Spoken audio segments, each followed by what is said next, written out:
فيديو النهارده هقول لك على طرق دخل لو انت لسه طالب. يلا بينا. السلام عليكم ورحمه الله وبركاته. ازيكم عاملين ايه؟ يا رب تكونوا بالف خير. حبايبي واخواتي كل سنه وانتم طيبين. قبل اي كلام لايك سبسكرايب تعليق حلو زيك، ويلا بينا نخش على اول طريقه، وهي طريقه العمل الحر الفري لانسر. الفكره بتاعت الطريقه دي وهي انك هتشتغل من بيتك، مش هتحتاج حاجه غير تليفونك او اللابتوب بتاعك او الكمبيوتر، ولو معاك تليفون هيشتغل وهيبقى تمام. هتنتج عليه وتعمل تصاميم وتكتب سكريبتات، يعني التليفون يقوم بالواجب. لو انت ما عندكش لابتوب وكمبيوتر والكلام ده ابدا بيه، يعني ما تتسوفش وما تكسلش، عندك تليفون ابدا بيه. طب ايه علاء المميزات بتاعته؟ اول ميزه وهي انك هتشتغل من البيت بتاعك، مش هتحتاج تروح في حته تانية، يعني مش هتحتاج تنزل وتتعب وتشتغل بالثمان 10 ساعات والكلام ده، لا والله العظيم انت هتشتغل من بيتك. نيجي بقى على تاني ميزه وهي تحديد الوقت بنفسك. انت اللي بتختار هتشتغل امتى ومش هتشتغل امتى،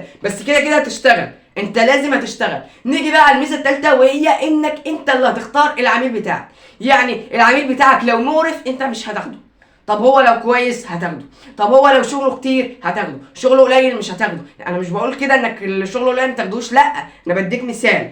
طب يا علاء ايه هي المواقع اللي هنشتغل عليها؟ عندك اب وورك ده انجليزي، عندك فريلانسر ده برضو انجليزي، عندك مستقل وخمسات، دول في الوطن العربي بتاعنا. الطريقه الثانيه وهي انشاء محتوى مفيد على السوشيال ميديا. ازاي يا علاء؟ يعني انا علاء دلوقتي طريقه من طرق الدخل بتاعتي، حاطط الرينج لايت والتليفون على الاستاند والمايك وببدا اتكلم، بقدم لكم حاجه انا فاهم فيها، انا مريت بيها، بقدم لكم النصايح، بقدم لكم حاجات كتير. فالحاجات الكتير والنصايح والمهارات اللي تتعلمها وازاي تدخل فلوس، كل دي ايه؟ حاجه انت بتعملها. طب الفكره بتاعت الطريقه دي ايه؟ الفكره بتاعت الطريقه دي انك قاعد برضه في البيت ما بتعملش اي حاجه غير انك بتكتب محتوى وتبدا تصور وبعديها تمنتج الفيديو وتعمل الصوره المصغره وتنشر.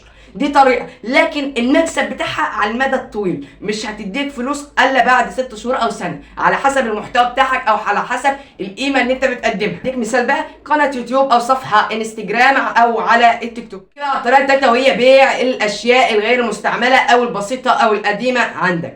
ازاي علاء؟ انت عندك مثلا لبس ما لبستوش من زمان، هتاخده تكويه وتبيعه. انت مثلا عندك تليفون بايظ محتاج شاشه ب 800 جنيه وانت مكسل، هتصلح التليفون ب 800 وتبيعه ب 1600، يبقى كسبت في الضعف. طب يا علاء ابيع الحاجه دي فين؟ يا هتنزل تبيعها بايدك يا هتنشرها على الانستجرام او الواتساب او التيك توك، هتعمل صفحه برضه وتصور الحاجه بتاعتك بشكل حلو وهتبيعها. طب يا علاء المميزات يا حبيب قلبي وهي انك هتعمل سمعه طويله المدى لنفسك، الناس هتحبك، وبعد كده ممكن من خلال الحاجه دي تفتح صفحه على اليوتيوب انك تنشئ محتوى عليها، والناس حباك فهتدخل تشترك وهيبقى عندك مصدرين دخل من مصدر واحد. طب يا علاء الميزه الثانيه وهي مفيش تكلفه كبيره، يعني مش هتحتاج فلوس كبيره تبدا بيها في الاول. وكده يبقى فيديو النهارده خلاص، وما تنساش تحجز معايا في انت اونلاين، هتكون على الرقم اللي قدامك على الشاشه ده، وهتكون بسعر رمزي جدا اقل من نص دولار ب 25 جنيه، يعني ببلاش حرفيا. برضه ما تنساش تطور من نفسك انك تطور من ذاتك وتستكشفها. السلام يا بطل.